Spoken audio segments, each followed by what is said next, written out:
Well, hello, Avi. I think we're on our own now. Okay, well, nice to see you, George. And as always, it's a great pleasure to speak with you. I always learn new things from our conversations. So, why don't we start at the beginning? Let me ask you a question and you tell me what you think. The Big Bang was 13.8 billion years ago. Okay. That sounds And like a good beginning. no, it's actually not a good beginning. I would like to know what happened before the Big Bang. And Yes. in particular, whether there was a scientist in a white lab coat that understood quantum gravity better than we do and created our universe in the laboratory. That's what I would like to know. And we call that scientist God because for lack of better understanding. But let's put that aside because that goes beyond what we can resolve today. But let me ask you, the first stars, based on everything we know in cosmology, started forming around 100 million years after the Big Bang, when the universe was 1% of its current age. And they produced heavy elements like carbon, oxygen that were not made in the Big Bang. And so after the first stars, the second generation had already those heavy elements. And one can imagine potentially having planets made of iron and in those enriched environments around the first explosions of stars, the first places where heavy elements were spewed out into the environments.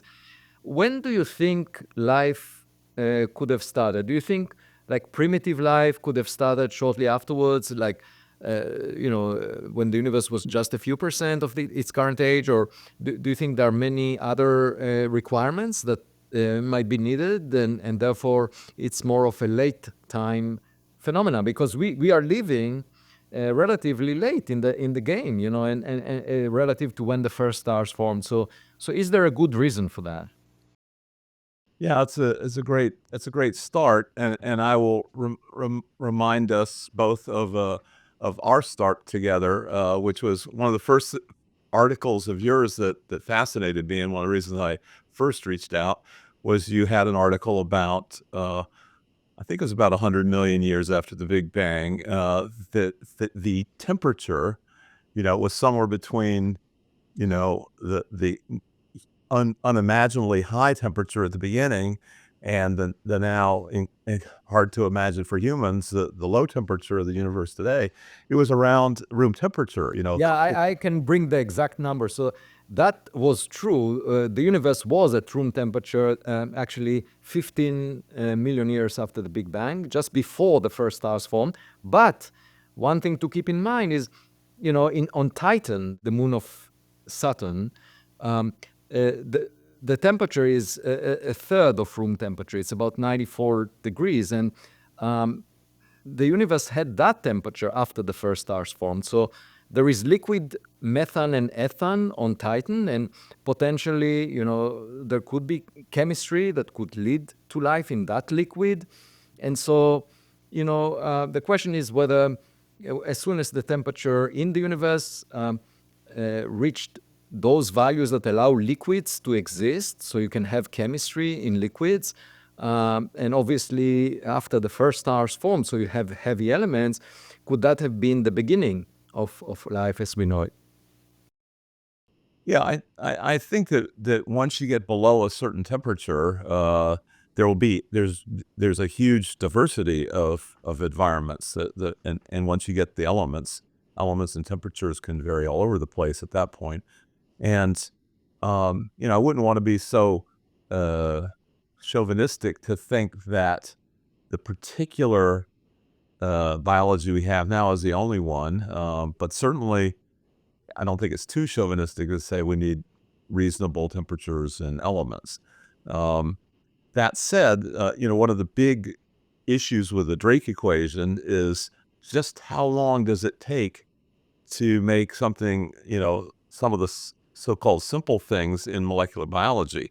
So, we have theories like, RNA world where you can do some kind of replication with just say lipids and short RNA molecules that all they do is replicate in some very primitive metabolism. But getting to the ribosome, which is one of the things I work on a lot, it's just so amazingly complicated. And you think of all the simplifications that you could imagine to make a new ribosome today, or maybe an old ribosome long ago. It's daunting. It's more daunting to me than making the first ribonucleotide or the first RNA, or a lot of firsts. If I had to pick one where the uncertainty is high, it doesn't, that's what I would pick. Now, on the other hand, that uncertainty seems dwarfed by numbers like hundreds of millions of years, and not to mention the volume of the universe. And back then, the universe was a bit smaller, and so the time to disperse panspermia or something like that was more reasonable than it is today. But even today, it's quite reasonable. Yeah, so the universe was denser then, and when you say smaller, it's the cosmic horizon that was smaller. It's Right. the region that we can observe, but all the other parts of Denser is space better. were still there. They were there, and now we can see them, and so yeah, it's possible that.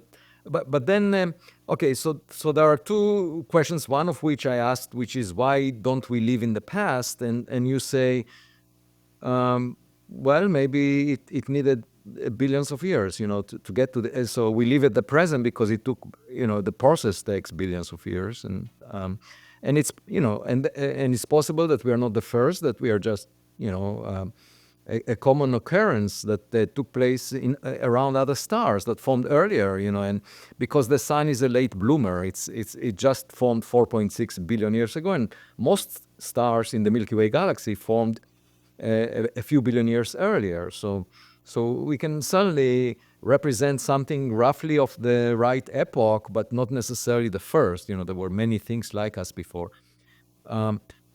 Yeah, so I would tend to agree with that, and of course the only way to find out is to search for those forms of life that predated us, and if they are much more developed than we are, learn from them. So do you think that we are the pinnacle of creation? Do you think there might be things far better than us out there? Well, I hope at least there are things better than us in the near future. Um, but whether they're in the past and the present is a little. It's this big uncertainty. Right. But can you see from evolutionary biology perspective room for improvement? In other words, Oh, if you were to design, if you were the designer, the architect, would you construct things better? yeah. I mean, as a synthetic biologist, that's one of the things we do is we see all the opportunities for improvement, enhancement, and so forth. I mean, at a very prosaic level, we're better off, we think, without a bunch of infectious diseases that haunted our ancestors. So vaccines have helped us be a better species. It isn't necessarily tinkering around with our germline, but it's our inheritance is much more than just the DNA in our germline that we pass on, through sex.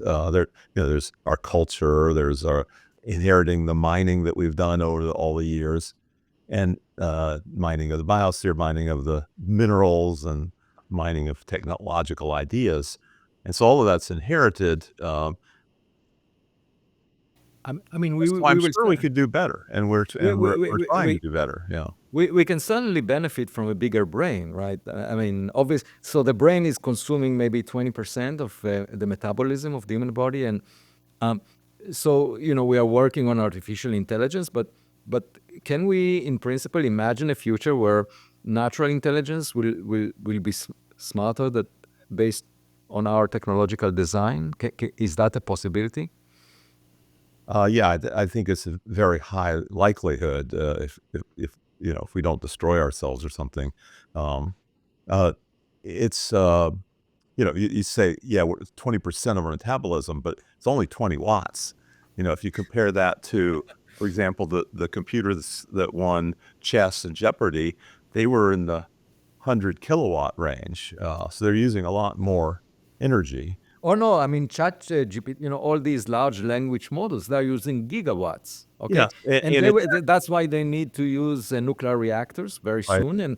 And in fact, I calculated that if they will employ the same number of parameters as the human brain, in terms of the number of synapses that connect, in the human brain, the neurons, that they would need 10 times more power with current technology than we have on the globe. So it's clearly power limited, both for the current AI systems and for the human brain. But everyone is focused on making AI systems better. But I'm wondering if we can make natural intelligence systems better by design, but maybe not on the same time scale, right?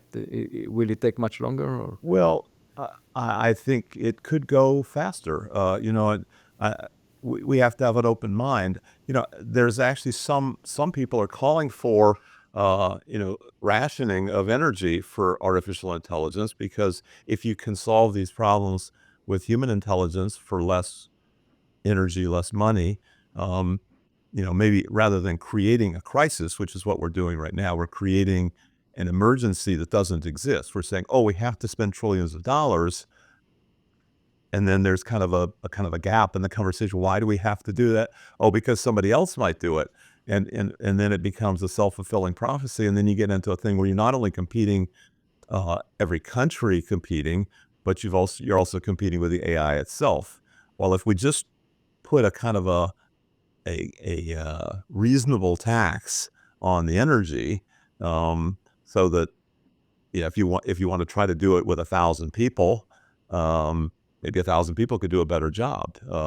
I think we still don't have an artificial intelligence that's even a fraction of that's what right. Einstein did in 1 year in his Yes, spare time, when he was really a full-time right. uh, patent clerk. That's In right. his spare time, he revolutionized 5 fields. So Yeah. But in fact, this morning I had the latest model of ChatGPT wrote an essay and posted it on Medium in response to my essay this morning about the risks to national security from ChatGPT. But I don't regard it as in any way equivalent to human intelligence at the moment. But what I'm asking is, if someone gave you $1 trillion to George Church to design, to help develop a human with a bigger brain, would that, how feasible would that be? Well, so it's not just the size, although the size certainly is correlated to the kind of intelligence that we value. Although it's amazing some of the intelligence that you can get into a fruit fly. The speed it launches itself and processes visual information is amazing. But yes, to the human, for example, there are opportunities we have in many cases that we don't need to have the answer in milliseconds. The only reason we had to have milliseconds is we're competing with other, you know, game players that are cheating in the same way. But from an existential standpoint, we very often have the luxury of centuries to solve problems. So for example, the asteroid hitting the Earth is probably not going to happen in the next couple of centuries, but we do need to solve the problem. Um, so so anyway, some of the things that we can do that haven't been exploited yet are, for example, information storage. My lab showed that we can store information at about 1,000 times the density in DNA.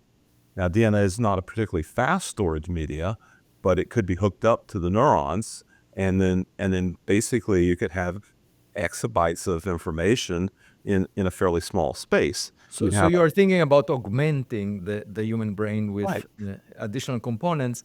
I was thinking more about creating a better human synthetically, yeah. but I mean not by adding components, but by making it bigger and better, which in principle Well, one can. bigger and better can be adding components. In other words, so Right. so the easiest way to make a bigger car is not to just go back to first principles and say, well, we're going to make a car out of plasma or out of you know uh, liquid helium or something like that. Or you just say, oh, we're going to take the car, we're going to make it bigger, which is what they do with the stretch limo. Right. Uh, Yeah. and for mammalian brains, there are plenty of mammalian brains that are much bigger than the humans. So, for example, a number of whales have larger brains, Mhm. and size is really quite significant if you look evolutionarily.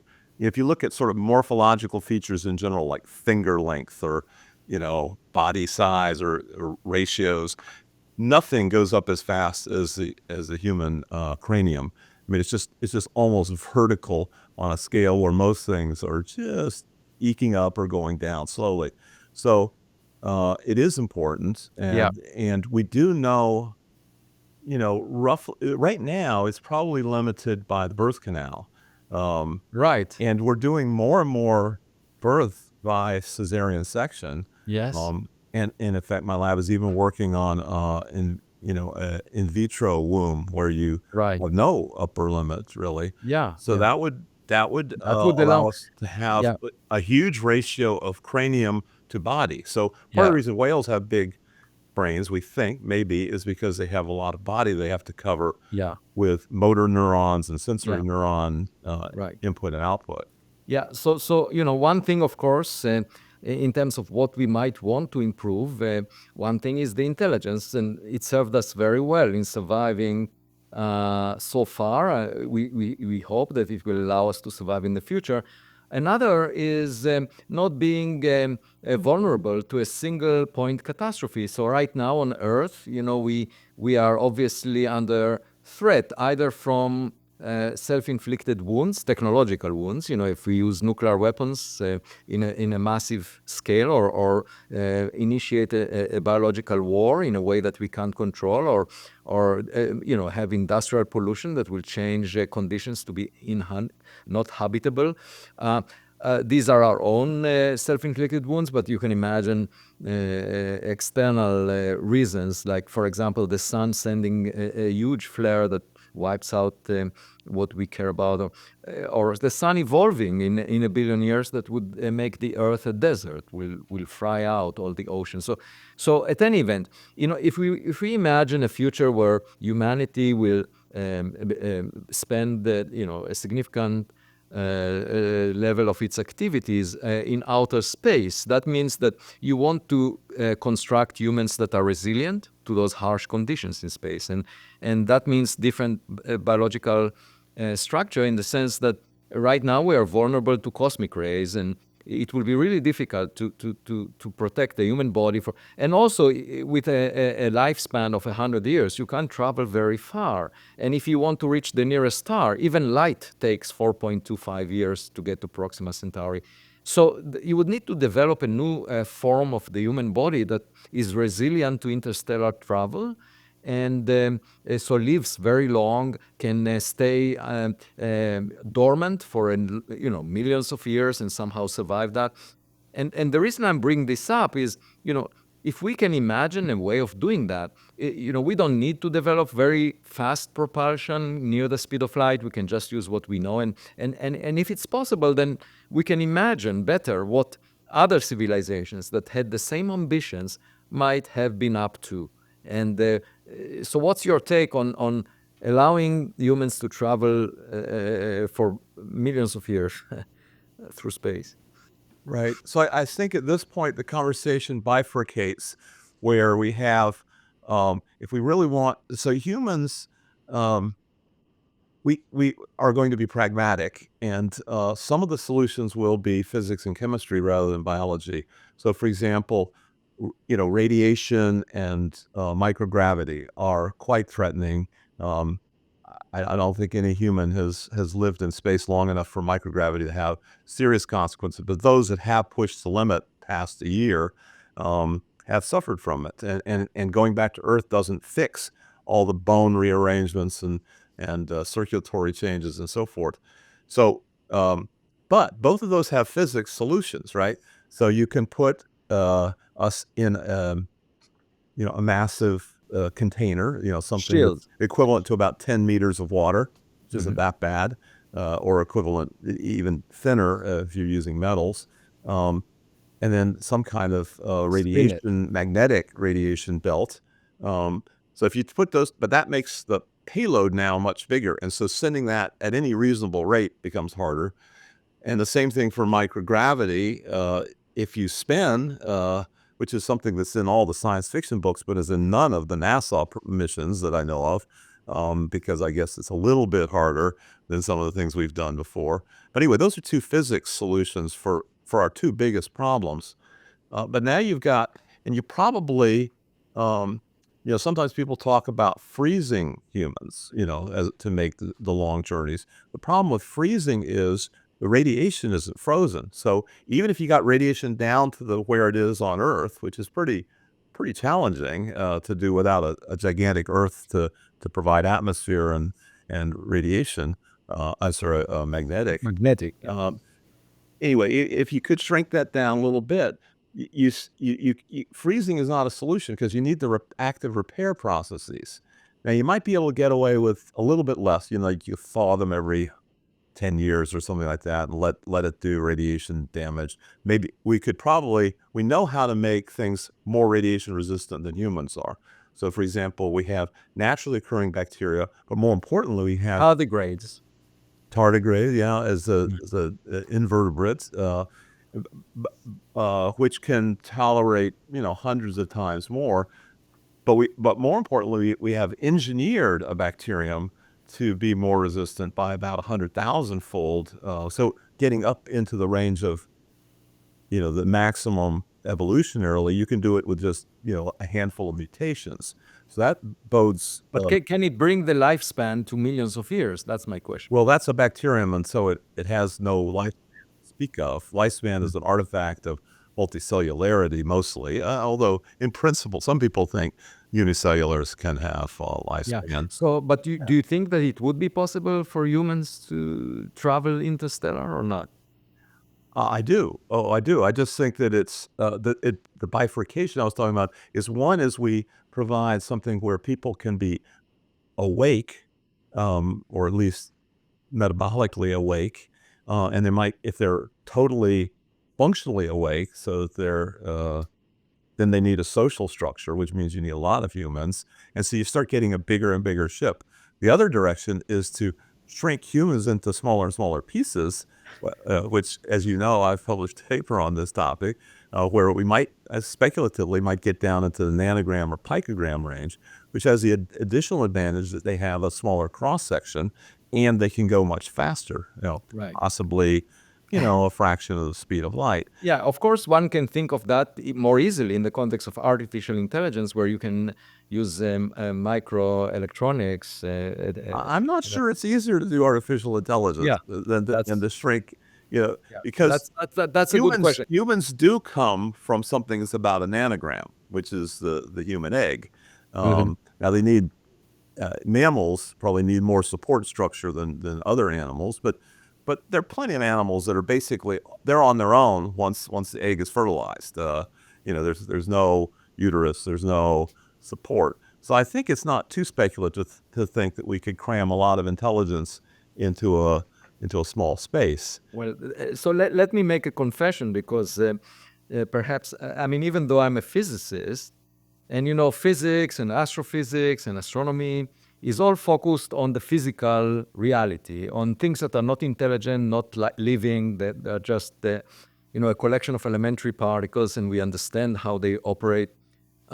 And I must make a confession that I'm really at awe as to what biology managed to accomplish here on Earth. That these complex systems, biological systems, that we are, really represent amazing abilities that we just talked about. One that is, our brain uses 20 watts compared to the gigawatts that the AI systems that we design are able to use. And so my question to you is, and here I get to the question of the gardener, is it possible that life was seeded or at least initiated in a complex form? Is there any evidence for that in the history of the Earth that you can imagine where a gardener from another place said, oh, that's a nice planet. Let's put some seeds into the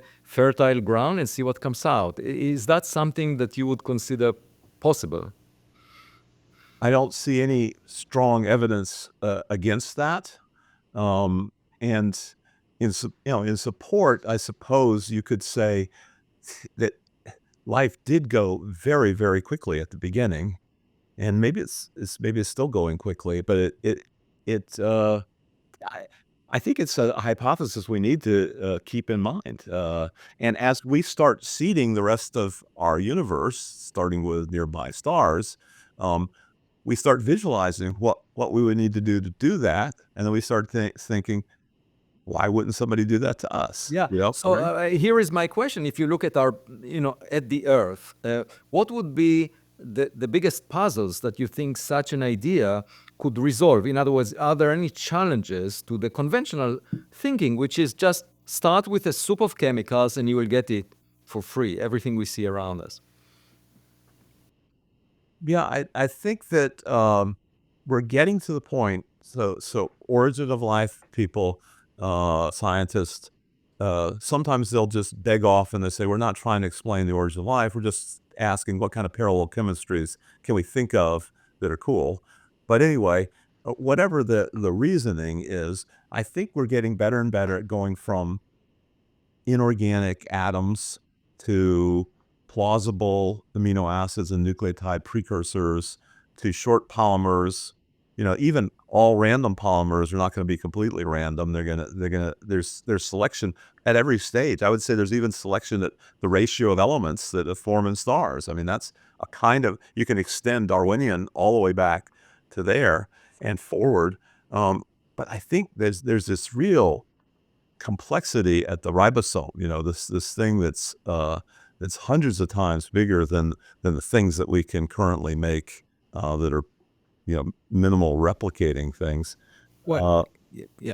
And of course, I mean, it doesn't solve the problem because you will have to explain how the gardener was made. Like, oh yeah, no, of yeah, course. it doesn't solve the origins of life, but it could, if But there are paradoxes. wouldn't it be amusing if the gardener were artificial intelligence, silicon-based life, and that gardener decided, well, we could really improve on our brain if we made it out of carbon instead of silicon.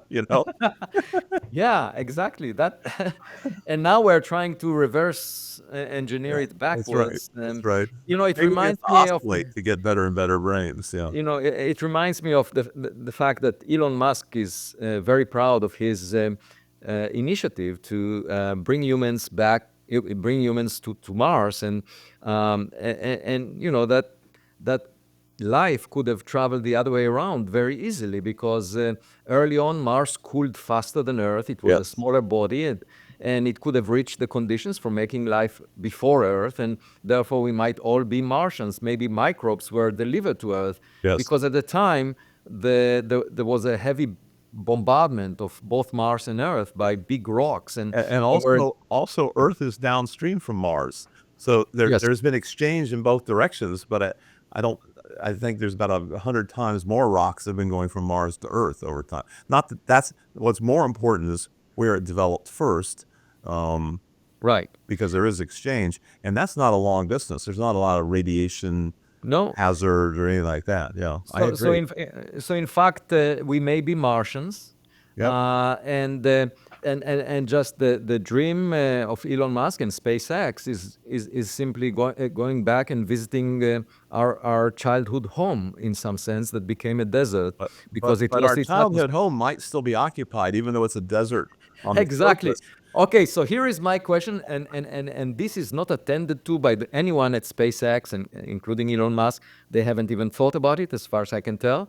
Uh, you were an author on an article in Science that argued that we should be worried about any laboratory producing mirror life because all life forms on Earth have the same chirality.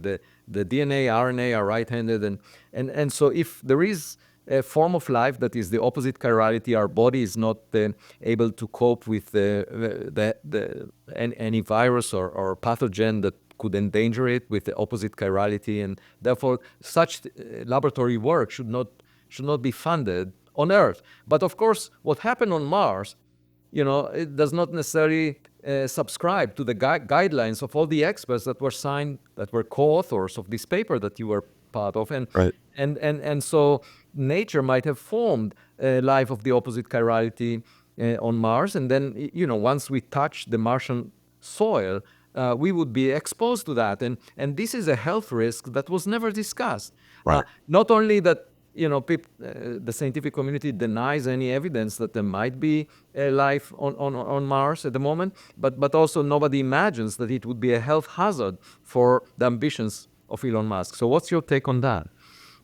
Yeah. So first of all, I am a co-author of that paper, and partly because I like worrying about every new thing, every new technology deserves some worrying about it. And I don't like to be the scientist that reassures everybody in order to get their next grant. I don't want to be that guy. So that's part of the reason I'm on that. But I think I was a bit of a refusenik relative to, say, the average view. And in fact, I felt that the original version of it, I came in kind of late on the publication. The original version had it framed as a consensus. And I felt that was disrespectful to people that hadn't even been in the conversation yet. So anyway, we got rid of all the terminology about consensus. But my main deviation from the consensus, well, there were many, but some of them included that I think that Earth might already be prepared to handle all kinds of mirror life. We may already be living in coexistence. It's just that the mirror version of it is not as obvious. And that's been true for all kinds of things that we've discovered that we didn't think So existed. the aliens are among us. That's what you're saying. That's a possibility. Yeah. But I also want to, give worrying time to the possibility that we are sitting ducks for this kind of thing. The paper was kind of premised on bad actors, human beings, engineering it further. But let's just take the ordinary risk of a highly evolved mirror form. That might already be dangerous enough without bad actors making it worse. We took a huge risk when we brought moon rocks back from the moon, right? Because they could be in some kind of very stable spore form, ready to take off. I don't think that happened, but partly because the moon is really, or at least the places we landed on the moon have very little water and a lot of radiation and so forth. But that doesn't apply to Mars, and it particularly Exactly. doesn't apply if we're going to be digging down for water, which is a very precious resource in our solar system. Even though there's hundreds of times more liquid water in our solar system than on Earth, something that not everybody knows. But there are lots of places where you could use more water, like Mars and Venus. So we'll be looking for water, and we'll be finding whatever is there. And I think we have a natural, if all the humans on Mars started to get sick, it might be a natural humane response would be to ship them back to the nearest emergency room, which is in, Cape Canaveral or something. And that's not Good idea. good idea. No. Yeah. I mean, so what you're saying is you would not shake the hand of an alien if you were to encounter one, because there is the risk that I wouldn't go anywhere near an you would be infected. I mean, this is not for the same reason that traditional books mentioned, which is maybe the alien is made of antimatter. No. Yeah. I mean, there is not much, I can guarantee, by now we know there is not much antimatter out there, and when CERN tries to produce it, it's extremely expensive. Very They expensive, make micrograms at the cost of billions of dollars. So the real risk is really other forms of life that could endanger us Right. far more. One thing to keep in mind, of course, is that there were lots of rocks that arrived at Earth and could have carried things in them. And Earth was resilient to whatever was brought into it. And some of these rocks survived without much heating in their interior. We know even from Mars. So I would not be so worried for the same reason that I would not be worried that the Large Hadron Collider would produce black holes, because Right. the Large Hadron Collider smashes particles at energies that are encountered routinely by cosmic rays colliding with protons in the atmosphere. And if something really dangerous would have happened, it would have happened long ago. Okay, so maybe we don't have to worry so much because rocks from Mars arrived, and they Earth is dominated by one chirality. But it could also be the fact that Earth is already dominated by that chirality. Whereas if you send humans from that with that chirality to Mars, which is dominated by a different chirality, then they might suffer some rare diseases that we are not aware of, as you just pointed out. Yeah. I mean, there are various. So you've presented one reassurance argument. Another reassurance argument might come from the medical community, where they say that our worst pathogens are the ones that evolved, right next to humans, say in primates, and they shifted over to humans before they had time to adapt. And we're really not at risk for things that are parasitizing plants or fish or something like that. So that's another way of reassuring. But I don't feel it's my job to reassure us. Right. I think it's my job is to imagine the low probability, but not infinitesimal probability event that has enormous consequences. Exactly. So, for example, I think back to the Manhattan Project, where Fermi and Edward Teller were having a discussion about what's the probability that the dinitrogens in the atmosphere would start some kind of Chain reaction. Yeah. chain reaction and ignite the atmosphere. And even though Or the ocean. They were thinking about the oceans, actually. whatever, yeah, I Yeah. mean, uh, so the question is, say they came up with a probability of 10 to the minus seventh, which Oh, that's too much. is way too much. Yeah. But the thing is, where do you draw the line exactly? Well, And, you and need where did they get the hubris to think that they could draw the line? Well, I can tell you an anecdote from last month. I was visiting Tel Aviv with my wife, and in the middle of the night, on every night, there was a ballistic missile sent from Yemen by the Houthis, and my wife heard the sirens, and she said, "Wake up, let's go to the safe room." And I said, "Wait a minute, let me calculate the chance that it will hit our building." And it's actually such a tiny probability, less than 1 in a million, that I said, "I'm staying in bed." And she was upset. And I said, "Look, that's the way I operate. I calculate probabilities. It's smaller than the chance of me being hit by a truck walking down the street. Okay. So I will not change my sleeping pattern given that risk." And indeed, nothing happened. Uh, but let me get You don't speaking. want to do that calculation a million times, though. That's right. In No, we fact, didn't I think if spend. I were to say, not to belittle your situation, which I think is quite brave, I would probably not be sleeping in the bed in the first place. I would be sleeping in the bunker every night, whether there was an alarm or not. But speaking That's about me. this brings me to my next question, because speaking about risks, the question is, the most important term in the Drake equation is, how long such a technological civilization like we imagine survives. Okay, and one argument is to say, we had 100 years of technology and science from the discovery time of quantum mechanics. Okay, that's a Yeah. good milestone Yep. because a lot of our gadgets are based on the quantum mechanics. So 100 years, how much more do we have? And you say, okay, if I pick a random day in my life, it's most likely to be sort of in the middle. It's unlikely to be my first day or my last day. And so We probably therefore have another 100 years. we have about 100 years. Yeah. That's really a pessimistic view, and I'm not sure I buy it. But if you take 100 years, then of course it may explain why we don't see anyone, because they perished already, and the chance of them being at the same time is small. But forgetting about statistics, just because life is sometimes a self-fulfilling prophecy, depends on so it's good to be an optimist, because then you build a reality that is better than what statisticians would tell you.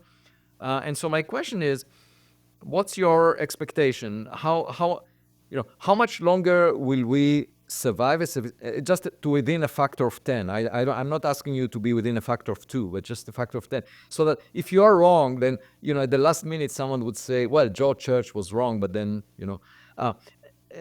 what's your order of magnitude estimate? And secondly, What do you envision towards the end of life on Earth being like, like human life? Right. So I don't mind being wrong. In fact, I have the anti-model of NASA was failure is not an option. In my lab, we build things called molecular libraries where we expect 1 million failures for every success. So we like to fail, because that's, it's like Edison had 1,000 failures before he got a light bulb.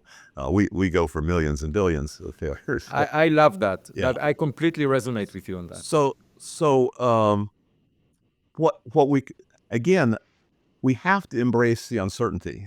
It's like we embrace uncertainty in the certainty principle and stochastics and biology and so forth. And here there's this. I think these two parts of the Drake equation are kind of tied for me: the creation of the ribosome and the how long we last. But if again, you've got a kind of more than a bifurcation. You got multiverse coming out of this. How we're going to die, and I think it's unlikely we'll die because the sun expands to melt us. Because if we made it that far, we overcame most of the things we're worried about, and we're probably multi solar system at that point. I think that if we right now, one of the things that's freaky about this 100-year plus another 100 years is the rate at which we're going right now is a lot faster in terms of science and engineering. So And there is so, acceleration. That's what yeah, you're so saying. I think we probably die from social collapse, meaning that anything, either a solar flare or some AI system. human-induced positive feedback technology loop, and we don't even have to give specifics, although I could. I gave specific this morning. I talked about ChatGPT being a national Yeah, security risk. absolutely, Yeah, it is. yeah, It's yeah. it's not a national security risk. It's a global, catastrophic, existential risk. Right. But in any case, it could be nuclear, it could be AI, it could be biological, it could be solar, it could be even a super volcano. Even though it sounds small, it could be enough to destabilize what we think is which we overestimate our stability. And as Yeah. soon as we start getting people acting much more selfishly than not, they already act pretty selfishly, but if everybody's starving, they start acting much more selfishly. But George, so that's the point where it really matters if we build a space platform on which people can survive. Because if you manage to do that, then you are not vulnerable to a disaster on Earth. And if you don't manage to do that, then you erase all memory of human history. So it's really, there is a threshold by which you can change the future very drastically, and that's if you are not staying on the same rock that you were born on. I agree. I think we need to back up. We need to have as many diverse environments as we can get. If we can set up something on Mars, we can set up floating colonies Now, on why do we need natural rocks? Like we are No. obsessed with rocks that nature gave us, but why not build a space platform Well, that we? we built the ISS, and now we're getting ready to unbuild it. Um, I don't know. You tell me why we can't. No, I think Why we can't build it? I think it makes much more sense because then we can first of all bring it to our favorite location. It doesn't need to be dictated by nature. Mars is at 1.5 times the Earth-Sun separation. I mean, that's so one way to think about it. There are houses on our cosmic street, okay? And you can say, okay, I'll buy a house, one of the houses that already exist in our cosmic street. And I'm saying, no, you can construct a completely new house, and then it will fit your needs much better. Why should we rely on some random process that made all these houses? Well, this is where the bean counters get involved. The people and we don't have enough of them that are actually doing long-term planning. And so ask, if we invested $1 trillion in curing poverty and put all those great minds to work on all of our problems, would that be a better investment than taking the $1 trillion and making a super ISS that's, Oh no, I have a completely different source of funding. The $2.4 trillion that we invest in military budgets, which is a sign that we are not that intelligent. As I said before, there is room for improvement because we are burning money just in order to kill other people or avoid other people from killing us. And if you think about it, we live for most of us, less than 100 years. And that's such a short time in the cosmic Yeah. history of things. And we are trying to shorten the lifespan of other beings like us, even though it's short already. And what's the point? Those people will die. If you just let them die, they will die Right. in less than 100 years. So why would you kill them? And not only you are trying to do that, but you are putting most of your resources into that, like 2.4 trillion, fighting over territorial disputes. I mean, that makes zero sense. And so I would just say, forget about all of these things and put the money into space exploration. $2.4 trillion a year, that could accomplish a lot. Now, I'm not naive to expect that this would happen by people singing John Lennon's song. Imagine all the people living Right. in peace. Right. Right. I was not a hippie in the 60s. I was just born in the 60s. And I think it's completely naive to imagine that somehow, everyone would come together given the political systems we have. I think that it's possible if there would be shock therapy, if we will discover evidence that someone else did it, that there is a smarter student in our class of intelligent civilization. So this is really what I'm trying to promote, I'm trying to promote the discovery that there is a better path which will give a shock. It will be of the same type of shock that my daughters had, psychological shock, on the first day at the kindergarten. Until then, they were at home and they thought that they are at the center of the universe, that they are the smartest kids who ever lived because they had no experience. Their training set was limited to our home. And so when I brought them to the kindergarten, they had a shock. Suddenly they saw kids like themselves, and some of them were smarter than they are. And so my point is, for our civilization to mature, to change its perception, its arrogance, its investment in killing people, for that to change, we really need to encounter a smarter kid on our block. Yeah, I like that argument. However, it could also backfire. You could say, "Oh, well, there's somebody that's going to take care of me. They're going to do all the hard work, and I'm just going to, live in my trust fund. And they're going to make all the everything work." Or they could say, "Oh, well, it's hopeless to compete with these kids because they're so much smarter than I am. I'm gonna check out for a different reason. Not I don't think they're gonna take care of me, but I'm not gonna take care of me either because, they're so much better." Well, there's a few ways that it could backfire. By the way, just on that, I should say, I was invited a few months ago by a group called the Christianity Today. Yeah. Okay, and first, the name of the group was interesting because I've been reading Physics Today, Psychology Today. These are journals that are academic, and they were asking me, will it be an issue regarding the religious belief in God, as to whether we find life elsewhere?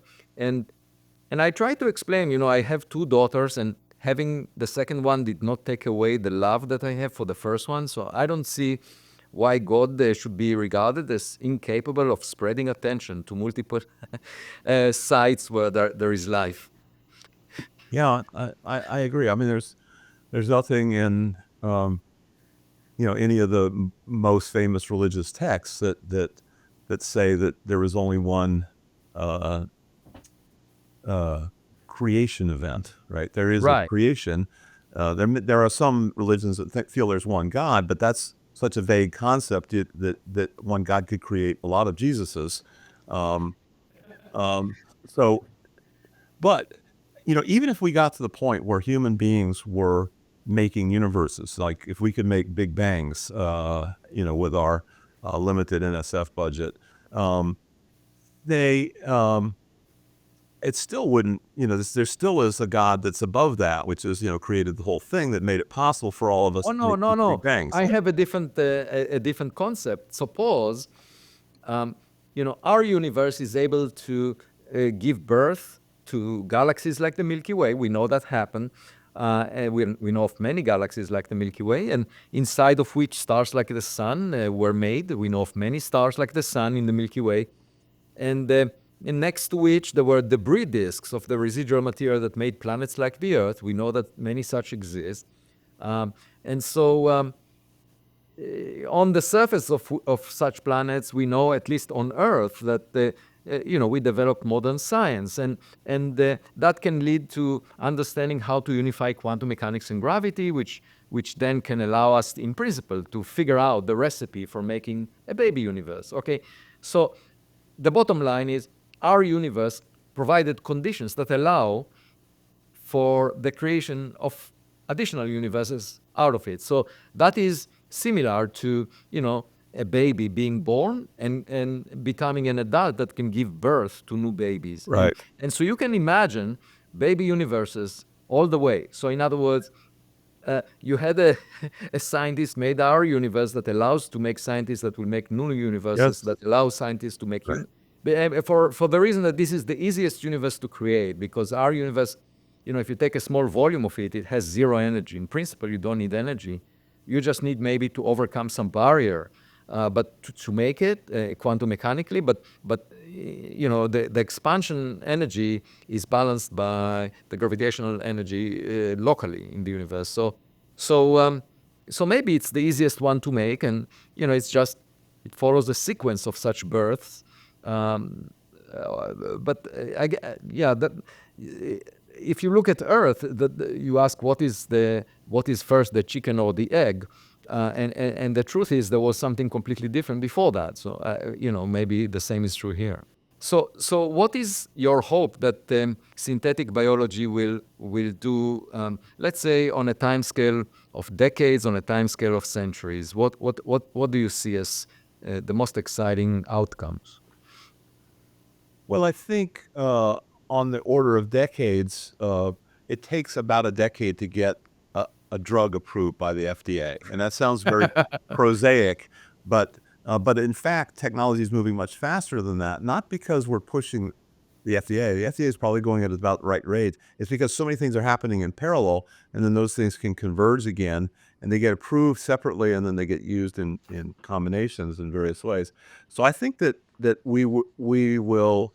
Um, I think right now we have a kind of a interim fantasy that there will be a different set of rules for AI than there is for natural intelligence. That is to say, natural intelligence will be limited by ethics, but AI will not. And I think that's doubly naive. First of all, if artificial intelligence is our slave for some period of time, if we somehow manage to do that, that's unjust, just as unjust as having a human slave. But it's also not not smart to not figure out how to educate our successors or our partners, possibly in AI, on what ethics is. We can barely explain it to ourselves. It's time to have a crash course in explaining ethics. We don't necessarily have to come to consensus, but we need to come to a way where we can at least survive. Um, and it would be all too easy for them to make up their own ethics, which would not include us in the equation. So I think we need to have a lot more emphasis on ethics, and it's a great opportunity to reexamine it, because in the past, all ethics we've ever taught before were to young children mostly, Mhm. or to our peers, is that they're very impressionable, and they speak our language in a very deep sense, while Right. there are new things that we're dealing with, super intelligent animals, or corporations is a new kind of alien intelligence that has intelligence that we didn't really create. We sort of created the corporations, but we sort of didn't. And mega cities and international organizations. These are all intelligent beings that don't have a brain like we do. They have a brain Yeah. that's composed. Well, there is another interesting possibility. Suppose, throughout human history, there were historic figures that were very intelligent. They were outliers. Right. And if we have a piece of their body available to us, could we recreate those? Challenging, because so um, there's some So we could probably, in a few decades of technology, we could probably recreate their genome, um, and allow it to grow up, but its environment will be different. Um, we are my lab is working on the idea of making synthetic connectomes. So connectome is the way that all your synapses form in your brain, which are connected to which in this network. And so in principle, we could read out a human brain and then make a copy of it. Either I think it. Some people think it's easier to make a copy of it in silicon. I think it's easier to literally make a copy of it. Just like it's easier to make a copy of a book you don't understand than to learn the language and learn the nuances and learn the poetry and all that, and translate it into a completely new language. Yeah, well, the reason I'm asking is I would like to carry on our conversation for thousands or maybe even millions of years. And I'm just thinking, what would be the best way for us to do that? Like suppose you wanted to, follow up on this conversation in 100,000 years from now with our two brains speaking again about the latest developments and what are the updates. And so how, is there a way for us to sort of freeze something now that will allow future generations to reproduce us? Well, there are three ways. I mean, we're already seeing avatars forming, and I'm working with some companies that are making the best avatars, and those will get better. But they're silicon based, and they're kind of magic tricks. Okay. The second way would be to not die. So do you think it's possible for us? There's For the two of no us? physics that I know that makes it impossible. We're Okay. actually on a pretty fast exponential trajectory towards developing the technology to do that. I think it's the easiest of the three, and then the third one is to figure out a way to back up our brain in Mhm. some way in maybe a almost perfect atomic copy of it. Okay. That's way outside our current technology, but it's it's a good solution. Mhm. But I think the best one is just to not die. And Okay, let's not die, George. Just tell me what I need to do. right, Hey, do you have a recipe or not yet? we have a recipe of making recipes. So I mean, we have some things going into clinical trials that are based on gene therapies, and Mhm. gene therapies I think are particularly good in that some of them are you can do them once and it'll last for Have you decades. tried it yourself personally or not? So the way it works is you have to do randomized clinical trials, I know. um, and we are But you can take risks if you believe in the technology. I can, but I would have to do it. So a lot of my colleagues take these risks, but they do it at N of one, which is much less informative. So I form, my companies and I make cohorts, which are, have selection criteria and proper consent, and they have, either placebo control or best practices, which is way better than a placebo as a control, and nobody knows who's in the control set, and that's the way to do it, and I'm happy to participate in things. I have been a guinea pig off and on my whole life. Um, I'm in no rush, so, I mean, I think some of my colleagues are trying to, like, move to the front of the line by volunteering to be guinea. No, because if you wait 10 years, I mean, you will probably live several decades at Yeah. least, and by then we would know much more, right, on this. Exactly. So some people think that if you don't do it before a certain age, it's not gonna happen, but we just did an experiment with, free gene therapies where we extended their at the point where they're sort of the halfway point of dying, so the point where, the life expectancy point where half of the animals have died, and we extended their remaining life by 50%. I see. So, and that's with a gene therapy applied That's at the amazing. time, at that So, late so time. what would be the probability that you assign to the possibility that you and I will not die? What's the likelihood I of think that? it's much better than all the probabilities we've talked about in this conversation. It's not Okay, what some is it? infinitesimal it's very likely, I think. You think so? Well, it's very likely if we get Okay. another So, 20 years, if we become youthful, for example, rather than just slowing things down. well, I jog every day. I Yeah. try to do my Well, best. there's a lot of things that people have, that I think most people that are well off are doing everything they can, but it's not enough, not nearly enough. What you Right. eat, how you exercise, all that. By the way, the biggest I'm health. assuming everybody's doing that perfectly. They're still not going to live The biggest health benefit is who you are married to. I should say that because that's more important than how much you exercise or what you eat. But at any event, That's what definitely the, important. But all these things you described are not going to get us past 120. Um, right, and for that, you need very serious medicine, and you need it to handle all the different aspects of aging. Because you just fix one, you get 2 years. And if you right, fix another one, you might get another 2 years, or you might get a year. And, it's kind of diminished. But if you do them all at once, you might get 20, 30, or maybe even get to the point where you're completely youthful, in which case, why would you die other than the, you know,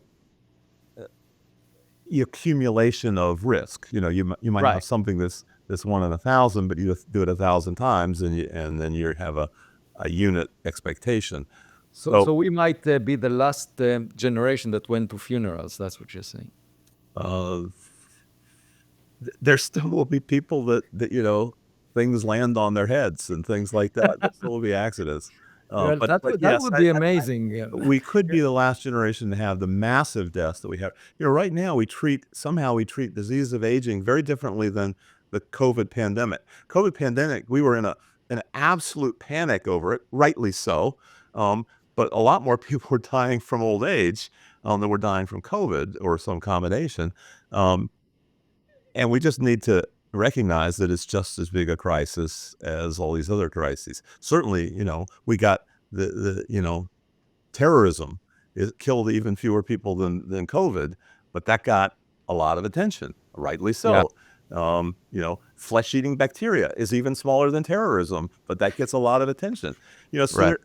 we're not, we don't have to pick one or another, but the point is the big killer is still aging. It's going to kill 90% of us. And on the one hand, people talk a lot about AI replacing jobs that the humans are currently getting paid for, and that includes academic jobs. Yeah. I can easily imagine replacing most administrators by AI in academia. The question is whether also educators and professors. But if we live forever, if we don't die, then the tenure system must change. Well, hopefully we can reinvent ourselves. I mean, I'm not the same scientist I was when I was 18. I've keep adding fields to my portfolio. Well, but there would be also a population explosion on Earth. I mean, That's over the also true. yeah, And that also well, it depends. Right now, we're getting to the point where we're not exploding anymore. right. We're for the first time in history, we're getting close to the point where our population will decrease, and so we could have the opposite problem. And of course, if I lived another 100 years, I'm not sure I'd be inclined to want to have more children because I've kind of been there, done that, and I want to hang out with my great grandchildren. That's who I really want to enjoy. Um, I just want to figure out what I was born into. Um, just the same motivation that I had when I was born. My mother told me that I was looking around at the delivery room, and while all the other babies were looking at each other. So it explains why today I don't have any footprint on social media. I don't care how many likes I have, and I really enjoy the process of learning, and that's an infinite process. There's so much to learn about in the universe. We don't know what it's made of. We don't know what happened before the Big Bang. We don't know how life started, where it started, how it came here to Earth. And we talked about some of these issues today, but it's a lot of fun to grow in knowing what led to your existence, and that's an infinite frontier. And so it has been I a think an great. even bigger frontier is where we go from here, right? Yes, So in a exactly. certain sense, where we've been is finite, but all the directions we can go in the future is big. I like the fact that you want to have this conversation for thousands of years, because we have to wrap it up right now because I I have an know. appointment coming up. But Exactly. I am Exactly. looking forward to the next millennium of this conversation. Yeah, I look forward to the next million years with you. Yeah. Okay. So, Let's- George, make it happen. Let us and we not should die. meet more often than every million years, though. Yeah. Definitely. Maybe on a space platform. That would be Yeah. fun. Okay. Yeah. Okay. Sounds Thank good. you.